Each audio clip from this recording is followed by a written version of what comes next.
Hello மக்களே, தன்னுடைய காதலிக்கு செய்து கொடுத்த சத்தியத்தால இன்னைக்கு வரைக்குமே கல்யாணமே செய்து கொள்ளாம இருக்கிற ரத்தன் டாடா. ரத்தன் டாடா இந்திய கோடீஸ்வரர்களில் மிக முக்கியமானவர். நாம் எடுத்து வைக்கும் ஒவ்வொரு அடியும் மிக பெரியதா இருக்க வேண்டும், அந்த ஒவ்வொரு அடியும் மற்றவர்கள் வியக்கும் அளவுக்கு இருக்க வேண்டும் அப்படின்னு சொல்லுவாரு.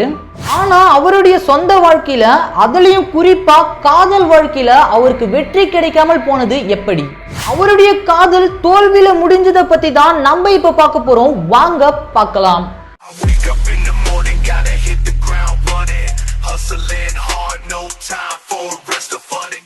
கோடி கணக்குல பணம் இருந்தாலுமே பார்ப்பதற்கும் பழகுவதற்கும் மிக எளிமையான மனிதர் அப்படின்னு பேரை வாங்கினவர் தான் ரத்தன் டாடா. தன்னிடம் இருக்கும் பணத்தை மனித நேயத்துடன் மற்றவர்களுக்கு செலவு செய்யும் ரத்தன் டாடாவுக்கு எப்படி காதல் தோல்வி ஏற்பட்டிருக்கும்? இவரையும் நேசிக்காத பெண்கள் தான் இருந்திருக்க முடியுமோ என்பது ஆச்சரியமாக இருக்கிறது எனக்கு. அதோட காரணம் தான் என்ன என்பதை தெரிஞ்சுக்கவே ரொம்ப ஆர்வமா இருக்குது இல்லையா உங்களுக்கும்? ரத்தன் டாடா குஜராத்தில் தான் பிறந்தாரு.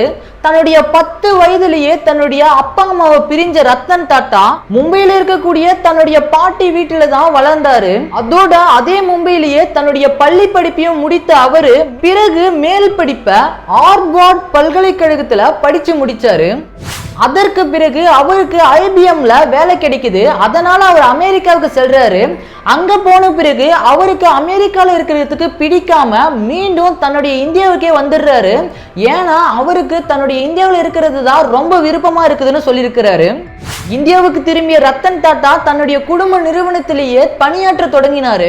தன்னுடைய குடும்ப கம்பெனி அப்படின்னு சொல்லிட்டு அவர் பெரிய பெரிய பொறுப்புகளை ஏற்றுக்கொள்ளாமல் தன்னுடைய குடும்ப கம்பெனில சாதாரண ஊழியர்களை போல வேலை செய்ய ஆரம்பிச்சாரு. தன்னுடைய 30 ஆண்டுகள் உழைப்பிற்கு பிறகு டாடா குழுமத்தின் ரத்தன் டாடா தலைவராக நியமிக்கப்பட்டாரு. இவ்வளவு வசதியும் அழகும் இருந்துமே தான் நினைச்சாக்கா இந்த உலகத்துல எதை வேணும்னாலும் வாங்க முடியும் அந்த சூழ்நிலை இருந்தாலுமே இன்றைக்கு வரைக்குமே ரத்தன் டாடா ஒரு பெண் வாசமே இல்லாமல் வாழ்ந்து கொண்டிருக்கிறாரு. 4 முறை தனக்கு நிச்சயமானதாகவும் 4 முறை அந்த திருமணங்கள் கடைசி நேரத்துல நின்றதாகவும் ரத்தன் டாடாவே பல பேட்டிகள்ல அவர் தெரிவிச்சிருக்கிறாரு. எதனாலனாக்கா தன்னுடைய காதலிக்கு செய்து கொடுத்த சத்தியத்திற்காக கட்டுப்பட்டு அந்த திருமணத்தை நிறுத்தியிருக்கிறாரு. ரத்தன் டாடா தன்னுடைய வேலைக்காக அமெரிக்காவுக்கு சென்றிருந்தார் இல்லையா, அந்த ஒரு நேரத்துல லாஸ் ஏஞ்சல்ஸில் என்ற ஒரு இடத்துல தங்கி கொண்டிருந்தாரு. அதே இடத்துல ஒரு அமெரிக்க பெண்ணையும் ரொம்ப ஆழமாக அவரு காதலிச்சிருக்கிறாரு. தன்னுடைய காதலியான அந்த ஒரு பெண்ணை தான் திருமணம் செய்து கொள்ள வேண்டும் என்று நினைச்சிருக்கிறாரு. அதோட அந்த ஒரு பெண்ணிடம் உன்னைதான் நான் திருமணம் செய்து கொள்வேன் என்றுமே சத்தியமும் செய்து கொடுத்திருக்கிறாரு. அந்த ஒரு நேரத்துல தான் தன்னுடைய பாட்டிக்கு உடல்நிலை சரியில்லாதால இந்தியாவுக்கு வர வேண்டிய சூழ்நிலை ரத்தன் டாடாவுக்கு ஏற்படுது. அந்த ஒரு நேரத்துல ரத்தன் டாடா அந்த ஒரு பெண் வீட்டரையும் கிளம்பி இந்தியாவுக்கு வர சொல்றாரு. ஆனா அவங்க இந்தியாவுக்கு வர மறுக்கிறாங்க.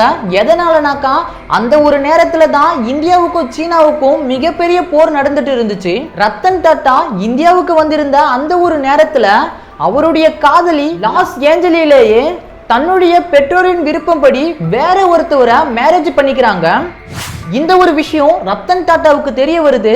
தான் காதலிச்ச பொண்ணை மிகவும் நேசிச்சதால அவங்க இருந்த இடத்துல வேற யாருக்குமே இடம் இல்லை அப்படின்னு சொல்லிட்டு இன்றைக்கு வரைக்குமே திருமணமே செய்து கொள்ளாமல் இருக்கிறாரு ரத்தன் டாடா.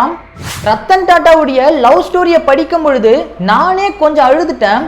எதனாலனாக்கா அவ்வளோ அழகு, அவ்வளோ வசதி, மற்றவங்களுக்கு உதவி செய்யக்கூடிய அந்த ஒரு மனப்பக்குவம் இவ்வளவும் இருந்துமே அவரு இன்றைக்கு வரைக்கும் ஒரு பெண்ணிற்காக மற்ற பெண்களின் வாசமே படாமல் இருக்கிறார் இல்லையா. கண்டிப்பா சொல்லணும்னாக்கா காதலுக்கு ரத்தன் டாடா தான் ஒரு எடுத்துக்காட்டா இருக்கணும்.